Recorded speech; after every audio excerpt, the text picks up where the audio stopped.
Сәлем баршаңызға достар, сіздермен бүгін капустадан қысқа арналған нағыз дәмді салат дайындайтын боламыз. Ол үшін бізге 2,5 килограмм помидор, шамамен 2 килограммға жақын көк болгарский және көк болгарскийді алсаңыздар дұрыс болады. Және де 2 дана сәбіз, 3 дана пияз, менде жарты кеседей май, шамамен 300 граммдай май шықты, чесногымыз, қара бұрышымыз, қызыл бұрышымыз, капуста ең бастысы міндетті түрде, және де лавр жапырағы, тұзымыз, қантымыз, және аз көктем петрушка мен укропты қолдандым. Қыздар, дәл осы салатты жасап көруге сіздерге кеңес беремін. Өте дәмді салаттардың бірі. Мінекей осылай помидорларымызды 4 бөлікке немесе 5 бөлікке бөліп осылай жасап алсаңыздар, яғни мясорубкамыздан өткізуге оңайырақ болады. Мінекей барлығында мясорубкамнан тек қана помидорды өткізіп аласыздар, қыздар. Сәбізімізді осылай теркамыздың көмегімен өткізіп алдым. Дәл осылай 2 сәбіз бізге жеткілікті. Және де пиязымызды 4 бұрышты кубиктап турап алсаңыздар болады. Және де мұнда қыздар, мен инстаграм парақшамды қалдырдым. Инстаграм парақшамда да мен әртүрлі дәмді рецепттермен бөлісіп отырамын. Сонымен қатар керекті қоспаларды мен тағы да описание бөліміне қалдырамын, қыздар. Капустамызды осылай 4 бұрышты бөлікке бөліп турап алсаңыздар болады. 4 бұрышты етіп турағандарыңыз дұрыс. Қатты үлкенірек болып кетсе де әдемі көрінбейді. Осылай 4 бұрышты етіп формамен турап алыңыздар. Капустамызды да барлығын жақсылап турап алғаннан кейін, қыздар, сонымен қатар бізде болгар бұрышында осылай 4 бұрышты етіп турап аламыз. Болгар бұрышы көптеу болғанда жақсы, ерекше дәм береді. Дәл осы салатты жасап көруге сіздерге де кеңес беремін. Өте дәмді салаттардың бірі. Болгар бұрышын турап алғаннан кейін, көкөністерімізді осылай жақсылап жуып алғаннан кейін, жуып тазалап алдым мен барлығында. Осылай майдалап турап алыңыздар. Чесногымызды да осылай видеодағыдай турап алсаңыздар болады. Қызыл бұрышты да барлығын турап алыңыздар. Тек қана помидорды айдап аламыз. Мясорубкамыздан өткізіп аламыз. Менде барлығы дайын, көріп тұрғандарыңыздай. Енді ең алдыменен майымызды құямыз ыдысымызға. Майымыз кішкене қыза бастаған уақытта пиязымызды салып алатын боламыз. Пиязымызды күйдірмей жақсылап сарғайтып қуырып алатын боламыз. Кішкене қуырылғаннан кейін оның үстіне капустамызды салып алатын боламыз. Капустамызды да жақсылап қуырып алатын боламыз. Капустамыздың кішкене көлемі азайып бастауы қажет бізде. Капусталарыңызды да жақсылап қуырып алғандарыңыз дұрыс.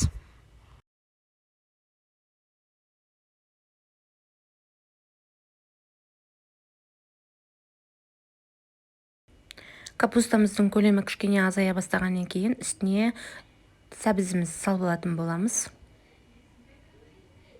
Сәбізімізді жақсылап араластырамыз. Сәбізімізді жақсылап қуырып алғаннан кейін оның үстіне тәтті бұрышымызды, яғни болгар бұрышын салып алатын боламыз. Болгар бұрышымызды да жақсылап араластырып, барлығы да қуырылуы керек. Кішкене қазанымыздың қапағын жауып, көлемін, яғни барлығын жақсылап бұқтырып алатын боламыз. Неге кішкене 10-15 минут тұрғаннан кейін қазанымыздың қайтадан қозғай отырып, жақсылап араластырып алыңыздар. Көріп тұрғандарыңыздай капустамызда, болгар бұрышының да кішкене барлығының көлемі азайғаннан кейін үстіне помидорымызды құйып алатын боламыз. Помидорымызбен қоса барлығын жақсылап араластырып, қайнауын күтетін боламыз. Осы уақытта мен қара бұрышын, дәмдеуіштерін, яғни лавр жапырағын, тұзын, қантын барлығын салып алдым. Менде қант салдым. 4 ас қасық шамасында қант салдым. 3 ас қасықтай ас тұзын салып алдым. Мен ешқандай уксус, аспирин, ешқандай дәрі қолданбаймын, ешқандай салатқа да. Тек қана осылай қант, тұз және қара бұрыш, лавр жапырағын қосамын.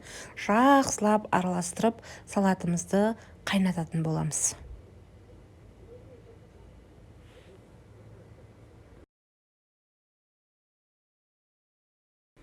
Міне қыздар, салатымыз қайнап бастады. Дәл осы қалыпта барлық қоспаларын қосып болғаннан кейін, осы кішкене 1 сағат қайнағаннан кейін баяу отта үстіне көкөністерін салып шығамыз. Көкөністерін де барлығын жақсылап араластырып, дәл осы қалыпта мен тағы да 1 сағатқа қайнатамын. Сонымен қатар бізде барлығы ровно 2 сағат қайнап шықты. Көп қайнаған салаттарыңыз ешқандай қорықпай жаба аласыздар. Мінекей көріп тұрғандарыңыздай тағы да кішкене арасында араластырып тұрдым осылай. Менде 2 сағат қайнаттым. Мінекей достар, салатымыз дайын. Дәл осы салатымызды енді жаба берсеңіздер болады.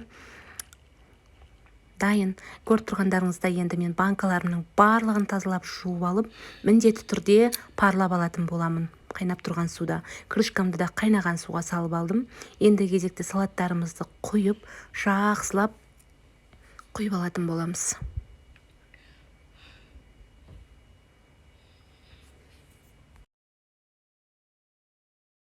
Дәл осы салатты достар сонымен қатар қысқа жасап көріңіздер. Өте дәмді болып шығады. Қайта-қайта әр қыста жасайтын боласыздар. Мінекей көріп тұрғандарыңыздай бұрандағыштың көмегімен жақсылап бұрап, бекітіп алғаннан кейін салаттарыңызды міндетті түрде төңкеріп қойып қоя беріңіздер. Мен барлығында 1 литрлік банкаға жауып шықтым. Менде барлығы 5 литр шамасында салат шықты.